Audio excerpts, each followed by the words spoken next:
Vous avez déjà entendu cela? Mariez votre meilleur ami et soyez heureux. Mais c'est plus facile à dire qu'à faire. Vous devez trouver quelqu'un qui complète votre personnalité plutôt que de s'opposer à elle. Sinon, les choses pourraient devenir vraiment gênantes. Voici 7 types de femmes que vous ne devriez jamais épouser. Numéro 1. La femme immature. Une femme immature est celle qui n'est pas encore capable de gérer les responsabilités qui accompagnent un mariage. Elle peut être grande, mais elle reste une enfant dans son cœur et ne sait pas ce qui est attendu d'elle dans une relation. Elle pense que se marier signifie simplement être traitée comme une princesse et croit qu'on ne lui demande rien dans un mariage. Elle est très douce, sensible et tendre parce qu'elle n'est pas émotionnellement capable de faire face aux défis et aux épreuves d'un mariage. Elle ne sait pas quel est son rôle dans son mariage et s'attend à ce que son mari pense à tout. Si elle a tort, elle ne peut pas accepter les corrections sans verser de larmes. Elle semble prendre chaque conseil personnellement et doit souvent se rappeler de son rôle dans une maison, non pas parce qu'elle ne les connaît pas, mais parce qu'elle n'a jamais eu l'habitude de faire les choses par elle-même. Lorsque des défis de la vie réelle se présentent, au lieu de les affronter comme une vraie femme, elle se met à pleurer et abandonne. Le danger de sortir avec et d'épouser une telle femme est qu'elle ne sait pas prendre soin d'elle-même correctement. Donc elle s'attend à ce que son mari ou son partenaire fasse tout pour elle, ce qui entraîne du ressentiment plus tard. Le résultat de cela est un mari tendu qui commence à s'épuiser au fil du temps parce qu'il se sent piégé et non soutenu par une femme qui n'a aucune ambition. Numéro 2. La femme qui a toujours raison. Il n'y a rien de plus frustrant que d'avoir une conversation avec quelqu'un qui doit toujours avoir raison. La femme qui a toujours raison est une petite miss qui sait tout. Elle est arrogante, égocentrique et affiche souvent des signes de fierté et de mépris pour les opinions des autres. Elle a tendance soit à les ignorer, soit à choisir de ne pas écouter du tout. Elle croit que tout ce qui contredit son opinion est faux. Ce type de femme n'écoute que pour répondre, mais ne cherche pas à comprendre. Elle tire des conclusions même avant que l'homme commence à exposer ses points. Elle refuse clairement d'admettre où elle a tort ou fait des erreurs, même lorsqu'elle sait qu'elle a tort. Sa fierté et son arrogance l'empêchent de présenter des excuses. Elle pense qu'excuser la rendra faible. Épouser une telle femme ne fera que provoquer des conflits fréquents à la maison. Il est normal d'avoir des désaccords, mais vous devriez être capable de voir les choses du point de vue de votre partenaire également. Si vous ne pouvez pas le faire, alors ce n'est probablement pas une relation saine. Numéro 3. La femme exigeante. La femme exigeante est tout au sujet de la classe.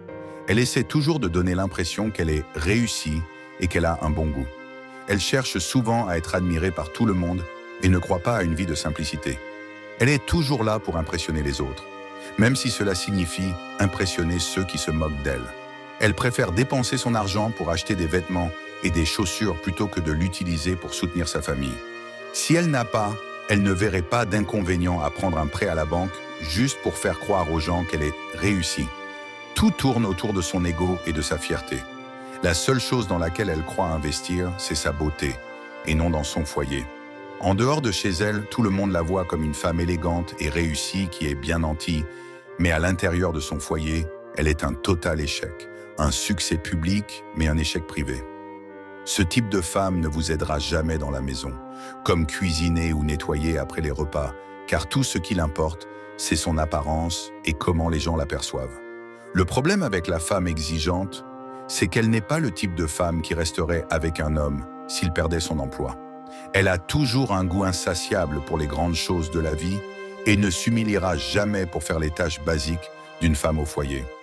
Numéro 4. La drama queen. La drama queen est une femme qui s'épanouit dans le chaos et le drame. Elle est toujours au centre de l'attention et cherche toujours des moyens de créer du drame. Les drama queens sont très émotives et ont tendance à exagérer tout. Elle a toujours raison, même lorsqu'elle a tort. Elle n'a aucun sens de l'estime de soi et est toujours prête à se battre n'importe où, n'importe quand, avec n'importe qui, que ce soit dans le privé ou en public. Si vous sortez avec une femme qui se dispute toujours, cela pourrait être votre premier signe qu'elle est une drama queen. Les drama queens n'hésitent pas à se ridiculiser ou à ridiculiser les autres en public parce qu'elles n'ont souvent aucun sens de la décence. Elles n'hésiteront pas à transformer même les conversations les plus basiques en arguments pour prouver leur intelligence. Le pire avec les drama queens, c'est qu'elles ont tendance à ne pas admettre qu'elles ont un problème.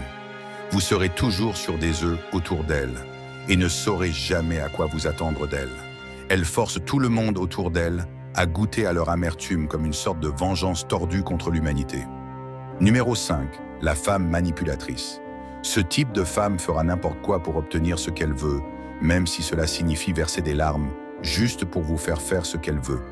Que ce soit pour vous convaincre de faire quelque chose que vous ne voulez pas faire, ou pour vous amener à voir les choses à sa façon, la femme manipulatrice semble toujours obtenir ce qu'elle veut. Et bien que son mari l'aime sincèrement, il peut aussi se sentir frustré, amer et même contrôlé par ses manières manipulatrices.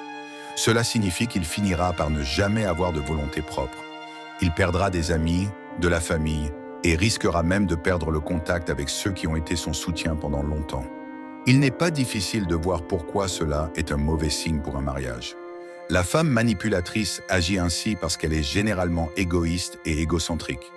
Si son partenaire remarque son comportement manipulateur et essaie de se retirer de la relation, la femme manipulatrice change immédiatement de comportement et devient un ange. Mais elle fait cela dans le cadre de sa tactique pour gagner sa confiance. Une fois qu'il décide de ne pas la quitter, elle revient à son comportement habituel. Si vous êtes le mari d'une femme manipulatrice, il est important de comprendre ce qui motive son comportement manipulateur et comment vous pouvez y faire face d'une manière qui ne vous fasse pas sentir comme un paillasson. Sinon, vous n'aurez jamais un avenir heureux et votre mariage sera plein de douleurs et de regrets. Numéro 6. La femme négative. Ce type de femme répand la peur et la négativité. Elle se plaint toujours de tout et a une vision négative de la vie. Elle ne peut pas voir le bon côté des choses ou des gens, d'ailleurs. Le verre est toujours à moitié vide avec elle, et elle voit toujours des problèmes là où il n'y en a pas. Elle sera généralement négative dans ses relations aussi. Ce n'est pas quelqu'un que vous voulez ramener chez vous pour rencontrer vos parents ou passer du temps avec lorsqu'ils se sentent abattus. Quand vous êtes au travail, la femme négative pense que vous la trompez. Quand vous recevez un appel de votre manager, la femme négative pense que vous pourriez perdre votre emploi. Avoir une telle femme chez vous programmera votre famille pour l'échec. Les femmes sont généralement connues pour être des systèmes de soutien et non des personnes qui vous disent constamment que le monde est sur le point de s'effondrer. Numéro 7. La femme axée sur sa carrière. Il n'y a rien de mal à être axé sur sa carrière. Après tout, nous devons tous travailler pour subvenir aux besoins de nos familles, n'est-ce pas? Mais quand une partenaire met sa carrière au-dessus de sa vie de famille, il y a des conséquences dévastatrices. Une femme axée sur sa carrière est celle qui place sa carrière au-dessus des besoins émotionnels de sa famille. Elle est souvent trop indépendante pour son propre bien. Elle a l'habitude d'être aux commandes et n'aime pas compter sur les autres. Cela peut rendre difficile pour elle de faire des compromis. Et cela peut aussi rendre difficile pour elle de laisser quelqu'un d'autre prendre les rênes. Bien qu'elle agisse ainsi pour servir sa famille et subvenir à leurs besoins, mettre sa carrière au-dessus des besoins émotionnels de sa famille fera en sorte que ses enfants grandissent sans connaître le véritable amour d'une mère. D'autre part, bien qu'elle puisse être une grande femme en termes de carrière, elle pourrait manquer des compétences d'une bonne femme au foyer. La femme axée sur sa carrière est souvent dehors à travailler ou à faire du réseautage. Elle est tellement concentrée sur son propre succès qu'elle n'a pas le temps pour autre chose. Cela finit par priver ceux qui l'entourent de son amour et de son attention.